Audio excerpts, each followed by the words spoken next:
ঠিক কিনা?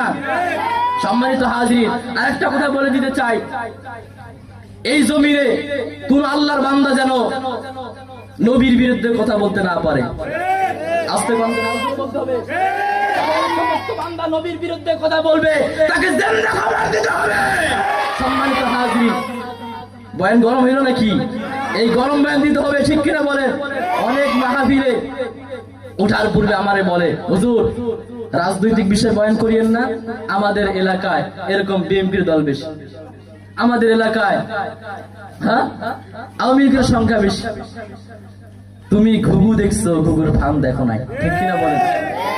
তুমি আব্দুল মমিন উসামার নাম শুনছো, কিন্তু তার সাহস সম্পর্কে তোমার হয়তো বা জানা নাই। আরে আমার তারা ভয় দেখায়, মারের ভয় দেখায়। আরে আমি আব্দুল মমিন কাউকে ভয় পাই না, আমি ভয় দেখাই। আরে আমি আব্দুল মমিন কাউকে দেখে কাঁপি না, আমি মানুষকে কাঁপাই। আরে আমি আব্দুল মমিন উসামা কাউকে ডরাই না, আমি মানুষকে ডর দেখাই।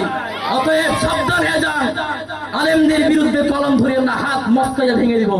নবীর বিরুদ্ধে কথা বলবেন, পায়ের নিচে বুকের উপর পাথরে পাথরে হাত চুরমার করে ফেলবেন ইনশাআল্লাহ। সম্মানিত হাজির, কি মনে করছেন মাদ্রাসার ছাত্রদের ঈমান খুব কম?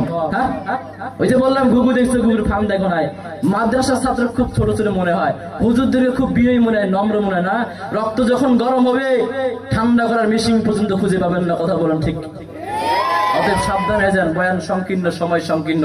সম্মানিত হাজির, আজকের বয়ান থেকে এতটুকু শিক্ষা নেই, আমাদের সন্তানদেরকে কোরআনে হাফেজ বানাবো ইনশাআল্লাহ। আর কোন কুলাঙ্গার নবীর বিরুদ্ধে কথা বলতে না পারে, যেখানেই নবীর বিরুদ্ধে কথা হবে সঙ্গে সঙ্গে ওখানে প্রতিহত করবে।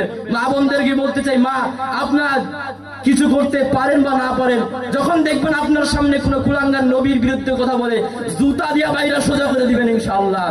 যদি তাও না পারেন, ঝাঁটা দিয়ে পিঠা সোজা করবেন ইনশাআল্লাহ। যুবক ভাইরা আমার এবং আমার চাচার সমতুল্য বয়সী, আপনাদের শক্তি আছে, অর্থাৎ কুলাঙ্গারদেরকে পায়ের নিচে ফেলাইয়া বুকের পাজরে হাড় লাথিয়া একদম চুরমার করে দিবেন। পারবেন তো ইনশাআল্লাহ? নাসরুম মিনাল্লাহি ওয়া ফাতহুন করিব ওয়া বাশশিরিল মুমিনিন।